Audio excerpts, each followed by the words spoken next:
한국전쟁의 상흔을 좇아 그 아픔의 역사를 기록하는 사람이 있습니다. 한국전쟁 당시에 일어난 민간인 학살 사건의 진상규명을 위해 그 희생자들의 이야기를 쫓아온 기록 활동가. 보도연맹 사건이든 형무소에 수감돼 있든 정치 사상범이든 인공시절을 북한군을 도왔다는 혐의의 부역 혐의자든 군경 토벌 과정 속에서 희생되신 분들, 거꾸로 인민군과 지방자익에 의해서 희생되신 분들도 역사의 피해자라고 그렇게 보고 있습니다. 그 모든 걸 통틀어서 민간인 학살 사건이라고 규정을 하는 거죠. 전쟁 속에서 억울하게 희생당한 이들의 역사를 세상에 알리고 바로잡기 위해 걸어온 길. 집요하게 매달려온 그의 시간은 벌써 22년째입니다.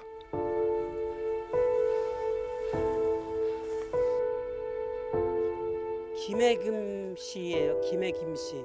한 30-40m 이쪽으로다가 유해가 세 겹으로다가 쭉 발굴이 됐어요. 첩첩 엎어진데 엎어지고 그렇게 해가지고 하여간 세 겹도 넘어. 근데 지금 풀이 우성하고 다 메워졌네. 여기 완전 못 찾아와요. 한국전쟁 때 가장 큰 피해자가 누구였을까? 국가폭력에 의한 민간인 학살 사건의 피해자라고 생각하고 그걸 쫓아다니게 됐습니다. 진상규명을 넘어 지역 현대사를 복원하기 위한 그의 오랜 발걸음을 만납니다.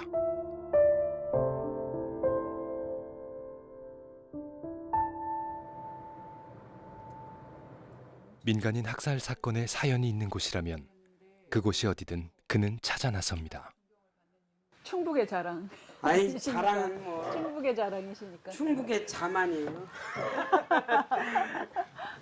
네. 아, 피해자가 할아버지세요? 예, 저희 할아버지 형제가 5분이 계세요. 예. 5분 중에 이제 3분이 6.25 때 아, 돌아가셨는데 그래요? 예. 제가 어렸을 때 할머니한테 이제 할아버지 어떻게 돌아가셨다는 얘기 들은 거를 갖고 이제 고모 한 분한테 이제 나이가 좀 들어서 제가 다큐멘터리 뭐 이제 영화를 만드는 게 제 직업이 된 이후에 좀 여쭤보고 하다가 그분도 돌아가시게 되고 해서 제 스스로 이제 그냥 알아봐야 되겠다 해서 다큐멘터리 제작자로 활동 중인 이고은 감독. 가족의 아픈 역사를 기록하고자 2년 전부터 민간인 학살 사건을 취재해 오고 있습니다. 코로나 시기를 지나면서 어른들 다 돌아가시기 전에 시작해야 되겠다라는 생각으로 홍성에 이제 이사 와서 조사를 시작하면서 이거를 진실 규명 신청할까 말까 하다가 그냥 타이밍은 좀 지났는데 과연 이게 국가폭력 피해로 피해자 인정받을 수 있을까 이런 의문들이 있으세요. 아버님이 그렇다는 거죠? 네, 아버님, 고모도. 진실규명 시작도 전에 난관을 만난 그는 민간인 학살 사건 전문가인 박만순 대표에게 조언을 구하고자 그간의 고민을 털어놓습니다. 근데 본인의 상처를 해결되지 않았기 때문에 그거를 꽁꽁 어떤 방법이든 상자 안에 넣는 법을 간신히 평생 이제 배웠는데 이거 꺼내서 막 하게 늙게 이제 에너지가 너무 부족하셔서 이걸 꺼냈다가 어떻게 또 수습하고 하지 무서우신 거예요. 지금서야 이제 했다면 지금 거꾸로 역산해서 다시 뭔가의 고통으로 갈 것 같으니까. 근데 제가 또 뭔가를 알아본 거를 얘기를 꺼내면 궁금해하세요. 그리고 물어보고 이 사람이 이 사람이니? 그 사람이 그 사람이구나. 이렇게 됐구나 저렇게 됐구나. 나 그 사람 이름 알아. 그래서 한번 우리 집에 와봐라 하고 고모가 이제 오라고도 하시고 뭐뭐 알아냈는지 궁금해하시고 한데 저 음성만 녹음하면서 들으면 안 돼요. 막 했는데 본인 하지 마. 나는 음성 아니라 뭐라도 기록에 남기고 싶지 않아. 이렇게 얘기하시. 돌아가시기 전에 이건 밝혀야 되는 거 아니냐고. 아버지를 생각해서가 아니라 억울하게 돌아가신 할아버지 종교와는 상관없이 하늘나라에서 편안하게 눈 감고 9천을 안 떠돌려면은 그렇게 해야 된다라고 얘기를 하면은 아버지가 그때 가면 연세도 더 많아지고 마음도 더 약해지면은 그때는 하실 수가 있어요. 그렇게 해서 예상하지 못했던 결정문이 내려오면은 아버님 마음이 확 풀리고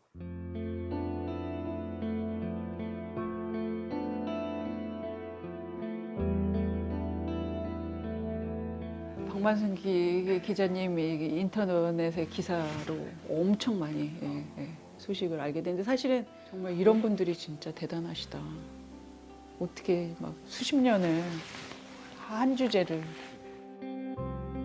운이에요, 운. 딱 갖고 싶은 책을 또 갖고 저자 사인도 받고 오는 저만 득을 받네요. 감사합니다. 잘 읽겠습니다.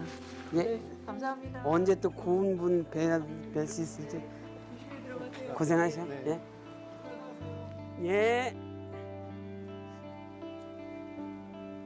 일단 제일 어려운 점은 그때 학살된 분들의 유족들의 피해의식이에요.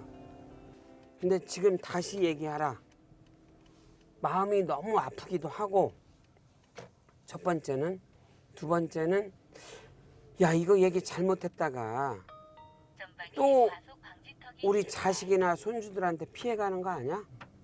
이런 피해의식 연자제 신원조회로 당신들이 피해를 봤는데 나는 이제 살만치 살았는데 내 자식이나 손주들이 뭐 또 피해보는 거 아니야? 이런 두려움이 깔려 있는 거죠. 그러다 보니까 얘기를 안 해요. 30번을 만난 적이 있어요.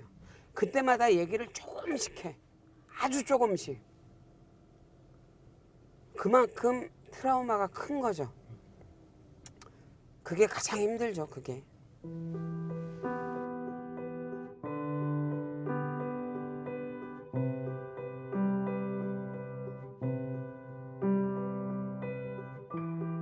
정확하게는 없습니다. 근데 지금 학계나 이제까지 시민사회 진영에서 계속 주장한 거는 보도연맹원 사건이 한 20만 명 그리고 전체 보도연맹까지 포함해서 민간인 학살 100만 명이라고 하는데 이건 좀 과장된 것 같고 보도연맹은 약 10만 명, 민간인 학살은 한 전체 합치면 한 30에서 50만 명 정도 되지 않을까 그렇게 생각하고 있습니다.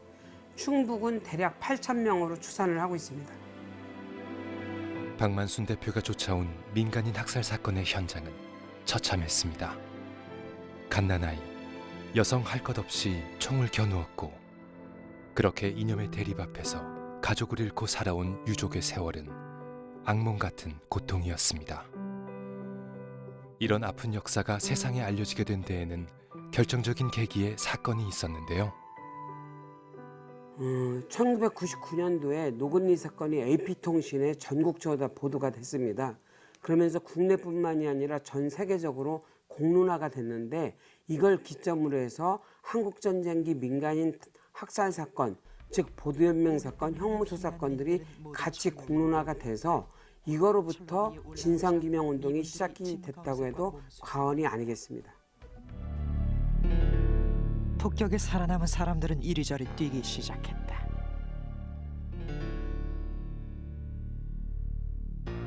사람들은 철로에서 내려와 철로 아래 배수로에 숨어들었다. 하지만 이것도 안전하지 않았다. 배수로 속으로 미군의 총알이 날아오기 시작했다. 사람들이 모여든 이 쌍굴 안으로 다시 미군의 기관총 사격과 소총 사격, 심지어 박격포 포탄까지 날아들었다. 이 쌍굴 안에서도 수많은 사람들이 죽었다.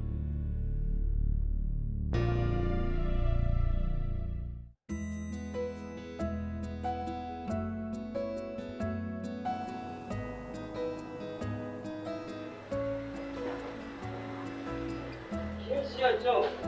근데 이 오창 지사장이 하여튼 그런데 진실규명을 위한 혼신의 노력 끝에 2007년에는 그의 활동에서 잊을 수 없는 역사적인 순간도 맞았습니다.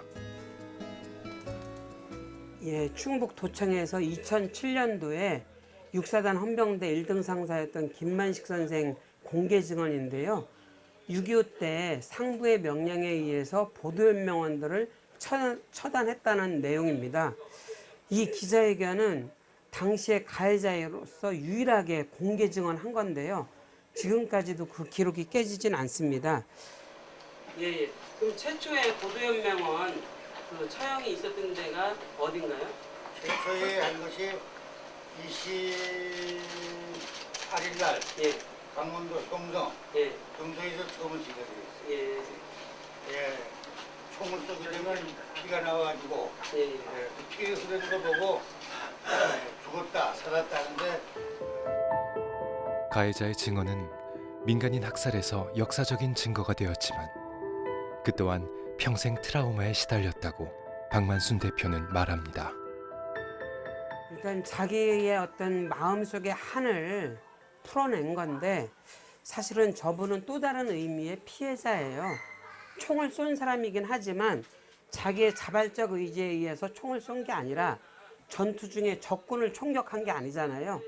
비무장한 민간인을 상부의 명령에 의해서 무조건 쏜 건데 그런 마음속에 부담과 짐이 있었는데 증언을 하니까는 너무 편안했던 거고 이 자기 고백이라는 거, 내부자 고발이라는 게 그만큼 힘들다라는 걸 역으로 증명을 하겠죠.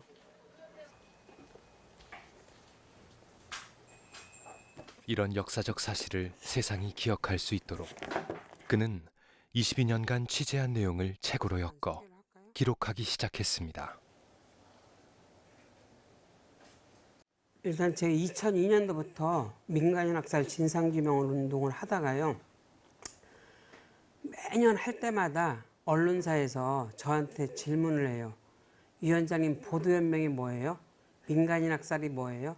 이게 계속 묻는 거를 보고서 야, 이 기록 사업을 내 스스로 해야 되겠다. 그러니까 어디 뭐 언론사나 이런 데 적극적으로 보도자료 보내는 것도 필요하지만 사실은 내가 기록을 해야지 스스로 이걸 홍보를 하고 스스로 보도를 해야지 더 깊이 있는 취재나 더 깊이 있는 전문성 있는 내용이 밝혀질 수 있겠다라는 생각을 해서 취재하며 만나온 희생자와 유족들 그 한 명 한 명의 사연을 한 독립언론에 꾸준히 연재해 왔습니다. 대한민국의 국가폭력에 의해서 군인 경찰들한테 불법적으로 학살된 분들, 상처 입은 분들, 돌아가신 분의 유가족들이 한마디도 못했는데 민주화 운동이 일어나기 전까지는 대한민국의 역사에서 보도연명, 민간인 학살 사건은 역사에서 잊혀졌어요. 잊혀진 게 아니라 망각을 강요한 거예요. 그래서 저는 이 망각을 강요하는 세력들과의 기억전쟁을 벌인다는 마음으로 이 기사들을 쓴 거고 이 조사 사업을 해온 겁니다. 잊히는 역사가 아니라 기억되는 역사를 만들기 위해 노력해온 박 대표. 그래서 그는 매번 전장에 선 마음으로 기록하는 일에 매달려 왔습니다.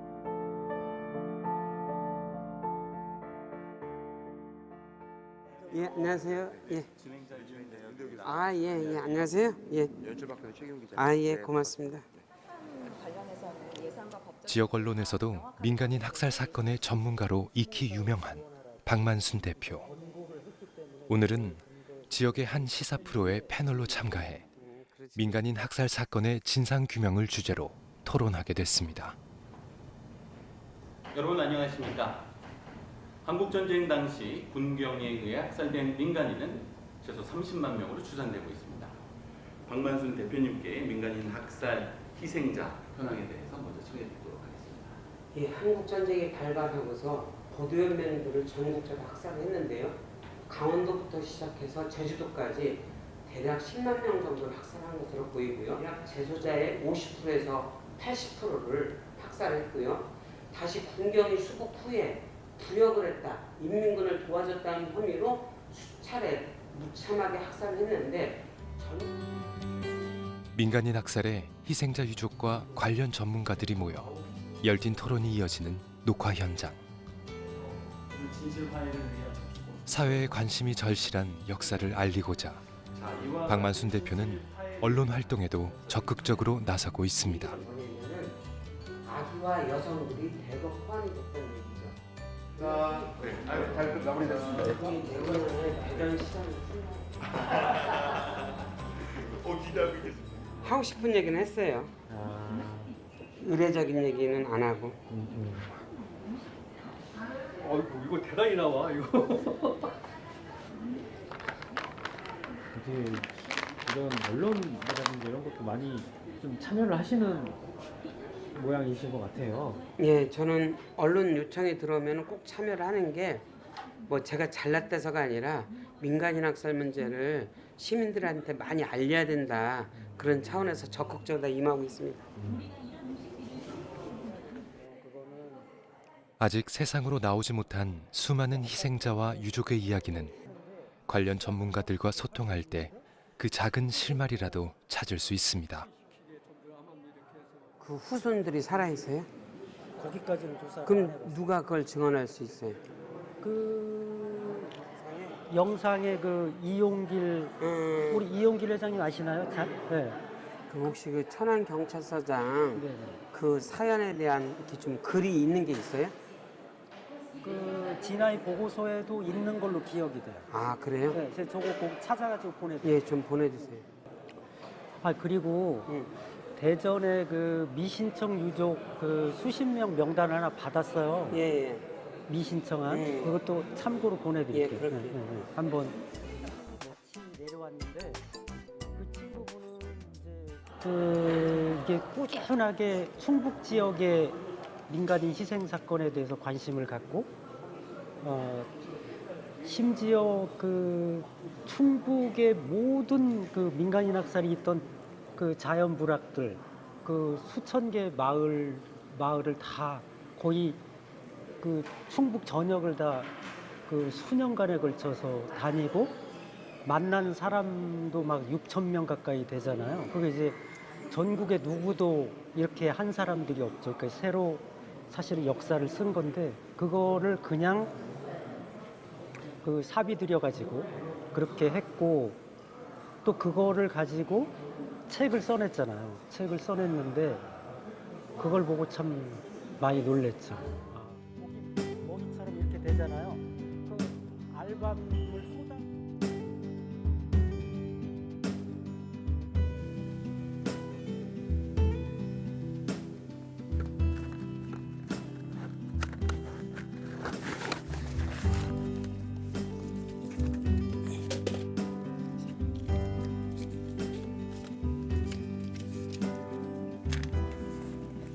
이십이 년 동안 발로 뛰며 담아왔던 기록들은 다양한 자료들이 그 시간을 말해줍니다.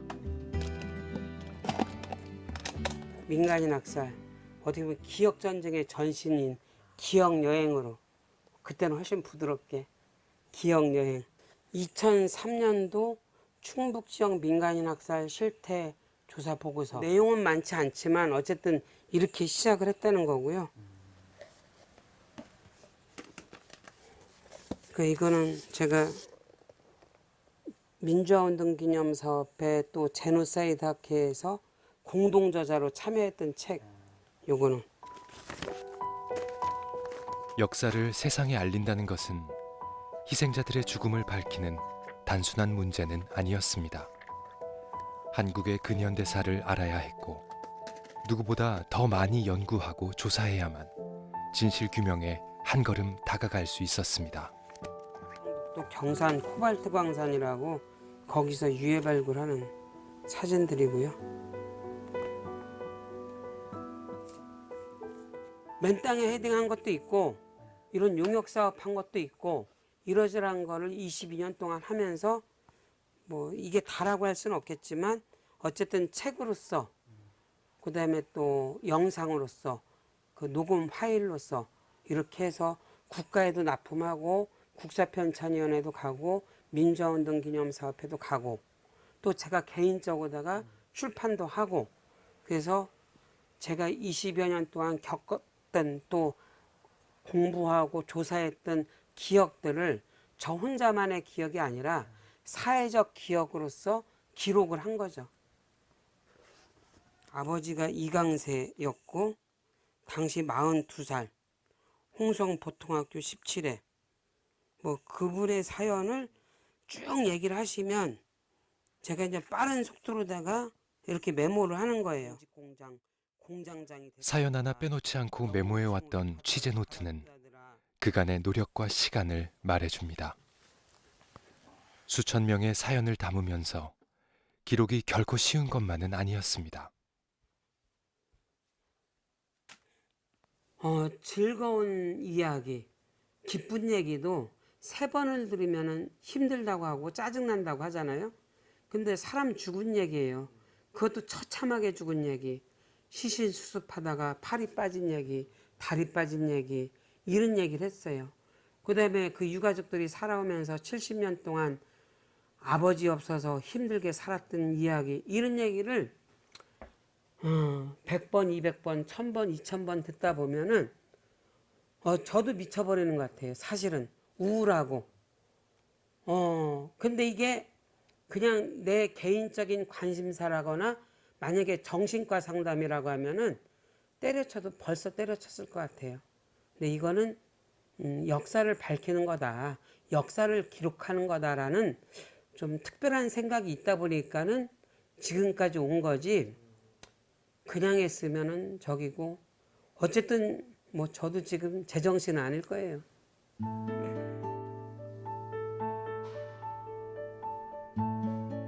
민간인 학살에 매달려온 20여 년 동안 기록 활동이 중단될 뻔한 위기도 몇 차례 있었습니다.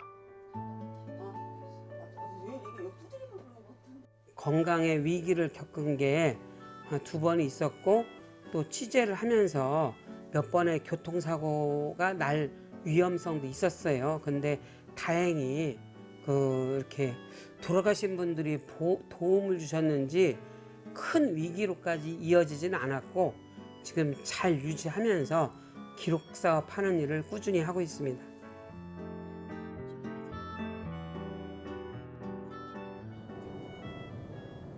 여기가 오창 초등학교고요. 바로 저 옆에가 이제 학살지예요.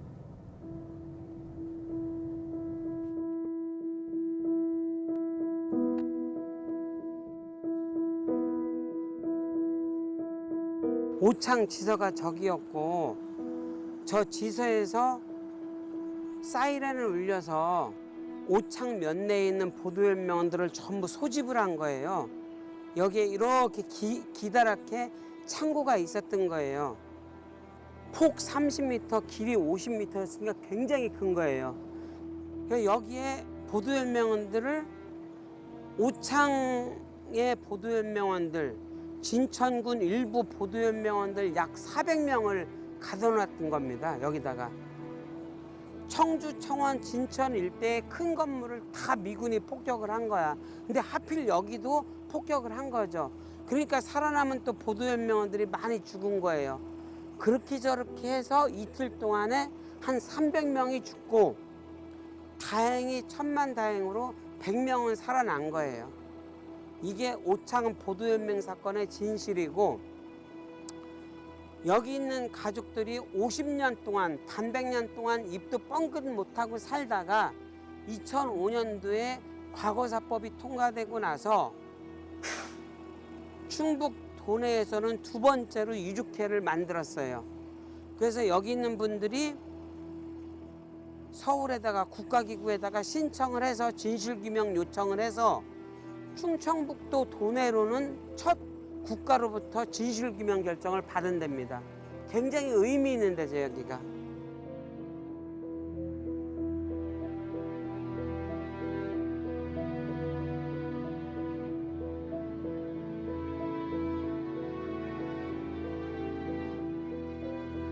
제가 그 충북 도내 곳곳을 다니면서 그 만났던 유가족들, 그분들의 사연을 기록하고 구술을 수집하고, 그리고 일부는 신청서를 써드리기도 했는데, 그분들이 국가로부터 진실규명 됐어요.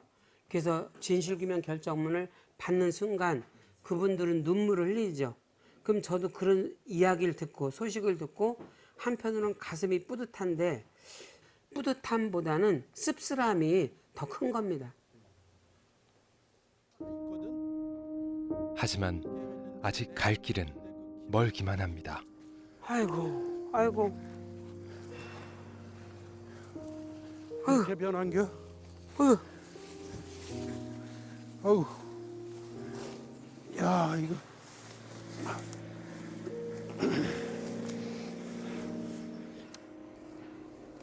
보도연맹을 포함한 예비검속자들이 최소 337명이 죽었다라고 하는데 이거는 드러난 유해만 그렇다는 얘기고 이곳에서 600명 이상의 고귀한 생명이 희생됐다라고 하는데 이거는 그냥 말 그대로 최소치를 잡아놓은 거고 1000명은 된다. 그래서 충북 최대의 학살 현장이고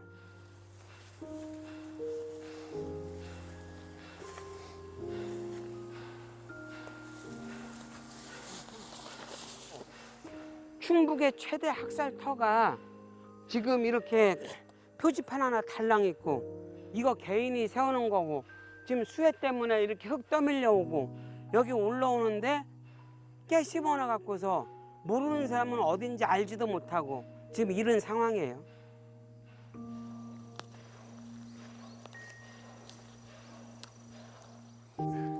그가 이제 아버지, 그가 어머니는 내 나이가 애만 2살이었으니까 뭐 어른들이 얘기를 해도 나는 못 알아듣죠. 기억조차도 못 할 거고.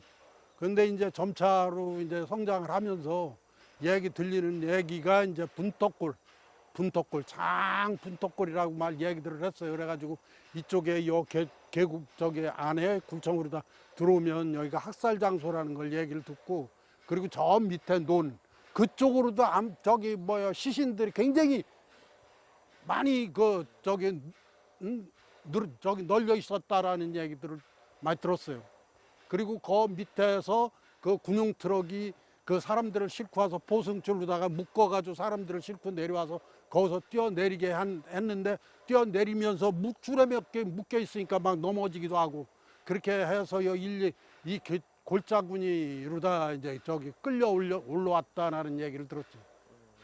그럼 아버님이 여기 포함돼 있다는 얘기를 어떻게 아신 거예요? 그 동네에 이제 또 살아서 오신 분들이 저기 집으로 다 오신 분들이 이 다음에 얘기를 한 거예요. 오랜 저기 세월 지난 후에. 그래서 이제 알게 된 거지. 그렇게 몸부림치고 돌아다닐 때가 네, 여기까지 요게 조그마한 둔벙이 이게. 처음부터 저 위에까지 해서 한 30-40m 이쪽으로다가 유해가 세 겹으로다가 쭉 발굴이 됐어요. 엎어진데 엎어지고 그렇게 해가지고 하여간 3겹도 넘어. 근데 지금 풀이 우성하고 다 메워졌네 뭐. 여기 완전 못 찾아와요. 일반 유족분들도 혼자서는 차도 못 와요. 오신 지 오래된 분들은 못 와요. 우리 박 위원장님은 숨은 공로자예요, 공로자. 내가 진짜 우리 박 위원장님한테는 이루 말할 수 없이 고마운 분이 우리 박 위원장님이고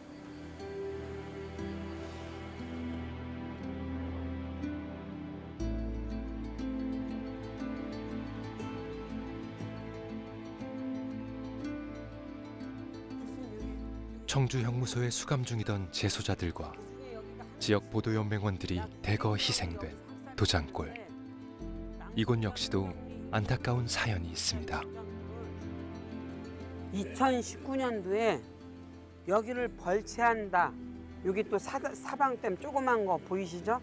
사방댐을 만든다는 명분으로 이 인근을 거의 1m에서 2m를 다 깔아뭉갰어요. 그래서 봉분 3개가 있었는데 그게 훼손이 됐고 그다음에 이 인근 일대에 매장되었을 것으로 추정되는 유해가 다 훼손이 됐어요. 그래서 지금은 온데간데 없고 여기가 어떻게 여기서 누가 죽었는지 어디쯤에 매장됐는지를 알 수가 없습니다. 우리 유족분들하고 같이 왔는데 충북에서 유해 매장지를 훼손시킨 대표적인 장소가 여기입니다. 마땅히 보존되어야 할 유해 매장지. 하지만 갈수록 망각되어만 가는 현장을 보며 박 대표는 안타까움을 금치 못합니다. 상식적으로 생각을 해보면은 봉분이 있으면 어디든 그 훼손 못해요. 일간지에 공고를 내야 돼요. 6개월간. 일간지에 무조건 6개월간 공고를 냈다가 없으면 그때는 할 수 있는데 그거 없으면 안 돼요. 허망한 마음은 유족들이 더 큽니다. 이게 다 훼손하고서 이제 여기 못 들어가게 해놓은 거예요. 공분 있을 때는 여기 와서 좀 설명 좀 하고 그래. 벌초도 하고 그리고 추모제도 저 밑에서 지내고 그랬었거든요. 지금 그런 걸 아예 못 하시겠네요. 지금은 아예 할 수가 없어요. 그래서 이제 우리가 시청에다가 여기 이 남은 거라도 다시 발굴하고 여기다가 추모 공원을 조성해 달라고 했는데 그게 지금까지도 뭐 안 되고.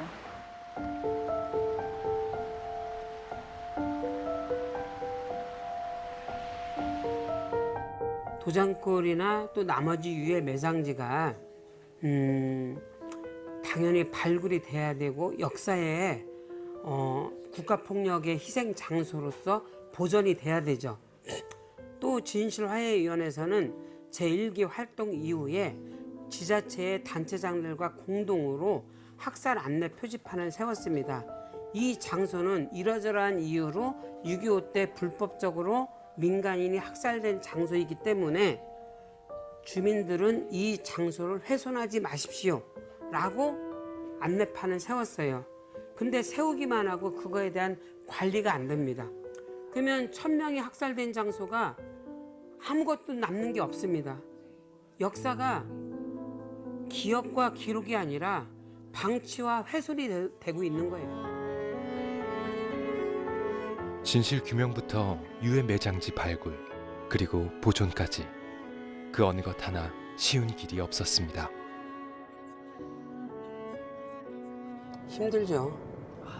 어떻게 보면은 자기가 하고 싶은 일을 하는 게 가장 행복한 거긴 한데 행복의 이면에는 배고픔이 있잖아요. 현실이 또 해결이 돼야 그걸 지속할 수 있는 그렇죠. 거라. 그래서 굉장히 힘든 일인데 어쨌든 하다 보니까 그냥 지금까지 온 거죠 뭐.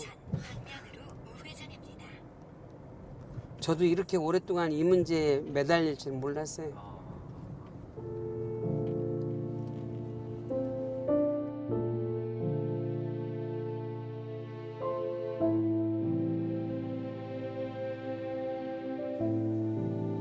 민간인 학살 진상규명 운동 외에 그는 마을 공동체 운동을 주민들과 함께 해오고 있습니다.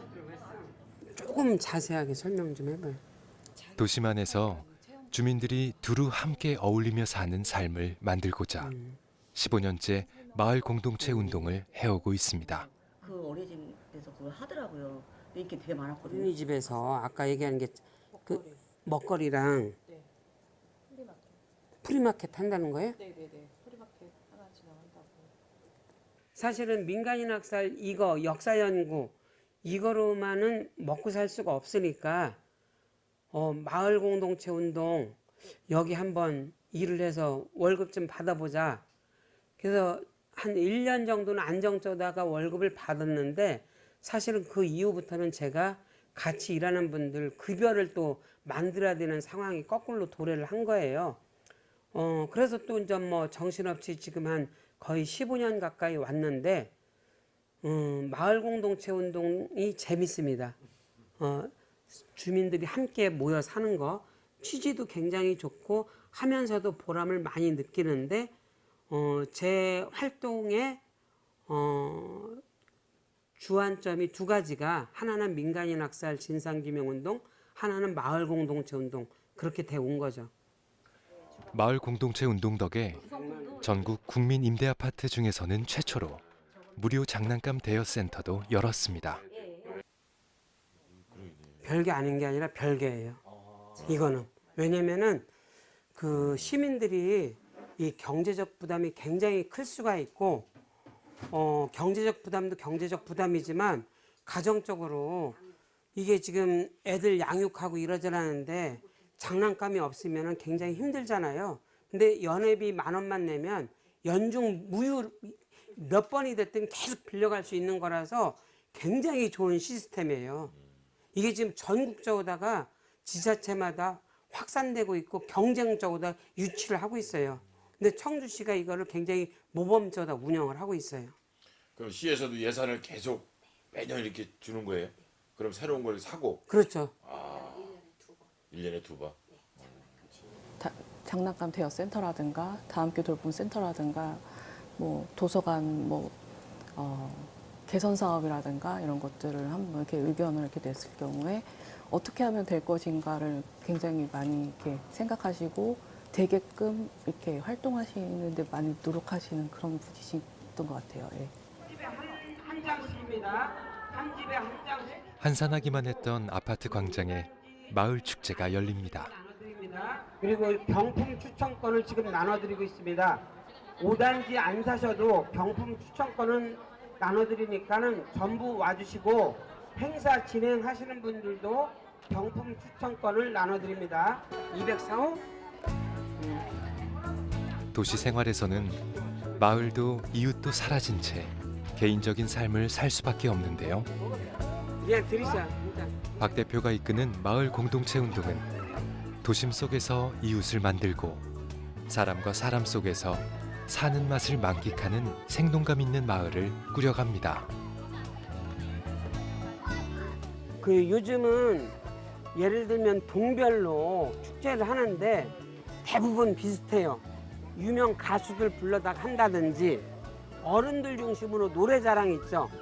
그러면 노래 잘하시는 분들이 한 2년 3년 연속해서 최우수상 받아가요. 그래서 거의 천편일률조다 비슷한데 저희는 그게 아니라 여기 5단지에서만 매년 하는데 중심 포커스가 컨셉이 어린이 청소년 축제입니다.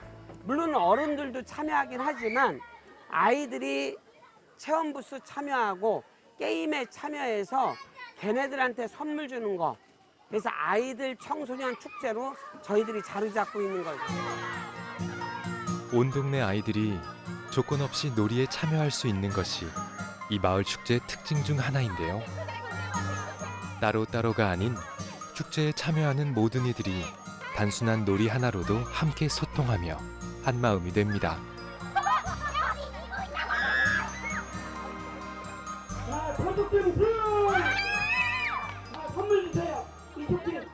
자, 지금부터 경품 추첨하겠습니다. 44번. 너 맞아? 응. 너야? 아니,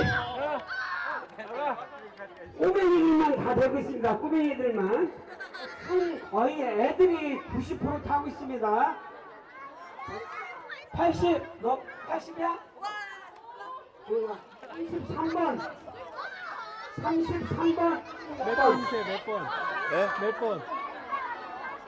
58번, 87번. 나와야 될 텐데. 애기 거는 87번. 근데 컴퓨터 헤드셋인데 굉장히 좋은 겁니다. 170번, 170, 123번, 92번. 너무 좋아요. 이런 거 한 번도 안 해보셨죠? 106번. 아 그렇지 않아요. 왜요? 106번. 좋아. 난 이거 오늘 구경 처음 본 거야. 52번. 이게 많이 받으셨네. 네, 많이 받았어요. 엄마가 요거 해서 받아오고. 세 사람이 세 사람. 아, 세 사람이.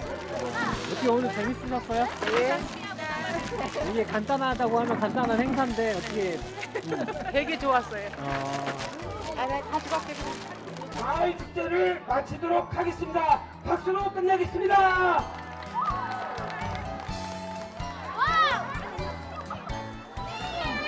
수고하셨어요. 대표님, 고맙습니다. 선물 좀 어떻게 받았어요? 원래 하나도 안 돼요. 멋지세요, 대표님, 멋져요. 감사합니다. 예, 고생하셨습니다. 여러분 수고하셨어요. 네, 감사합니다. 예. 이분들 다 공사 1918 일로 와. 어디로 가는 거 없죠? 얘들아 사진 찍을 거야. 함께 사는 우리 화이팅! 고생했습니다.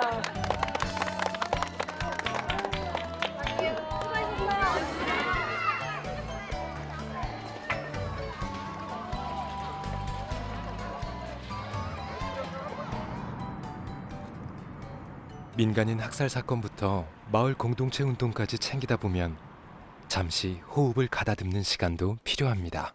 아유 힘들어.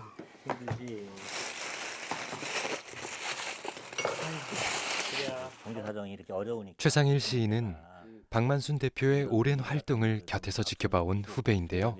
독일 선교회나 이런 데서 누구보다 그의 기록 활동을 응원해 왔습니다. 그 이제트 재단이 15년도인가 14년도 형 쓰러졌지. 15년. 그치 여기 있잖아 여기 있잖아. 만 9년 됐어. 쫄딱 쓰러졌다가 일어난 형에게. 그치? 형한테 이제 좀 잘 살아보자고 좀. 기억나지. 그치? 이거는 이제 형 박만순의 기억전쟁 출판기념회를 축하한다고 해서 쓴 거고. 기억전쟁은 오고 나서 형이 책 갖고서 우리 사무실 올 때 전화하고 올 때 쓴 거. 그가 지금 오고 있다. 이건 작년이네? 그가 지금 재작년? 그가 지금 오고 있다 해가지고 이제 저기 2편인가 3편 가지고 2편이요, 2편. 가져왔던 책들을. 그러니까 어쨌든 근데 제가 볼 때는 그 92년도 노직 그만두고 나가지고 실생활 투쟁을 하면서 사실은 형이 기반들을 삶의 자세들을 거기서 닦은 것 같아. 패배를 계속하면서. 뭐 저기 자영업 무지하 많이 했지 뭐 선물 가게, 만화 가게, 소주방, 알코올, 소주방, 고깃집, 장구봉 산고기, 고깃집까지 해가지고 한 10년 동안 장사하면서 그때 그냥 막 벌어도 보고 실패도 하면서